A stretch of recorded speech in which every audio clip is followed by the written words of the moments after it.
માતાજી। બધા જ લોકો રાહુ અને કેતુથી ખૂબ જ ડરે છે અને જ્યારે એ જ રાહુ અને કેતુ તમારા જન્મ કુંડળીમાં સારા પ્રભાવમાં હોય છે ત્યારે અણધાર્યા લાભો કરાવે છે। તો આ જ રાહુ કેતુને સારા પ્રભાવમાં લાવવા માટે કરો એક ચમત્કારિક શિવજીનો આ ઉપાય જે તમારું ભાગ્ય બદલી શકે છે।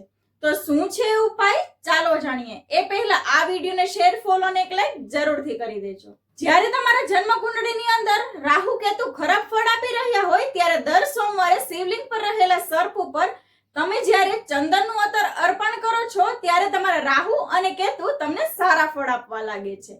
કેમ કે રાહુ છે એ સર્પનું ધડ છે અને સર્પ જ્યારે ચંદનના ઝાડથી વીંટળાય છે ત્યારે તેને ઠંડક મળે છે। એટલા માટે તમારા રાહુ કેતુના સારા ફળ માટે દર સોમવારે શિવલિંગ પર ચંદનનું અત્તર અર્પણ કરવાનું શરૂ કરો અને પછી થોડા જ સોમવારમાં જુઓ તમારી લાઈફસ્ટાઈલમાં કેવો ચેન્જ આવે છે। જય માતાજી।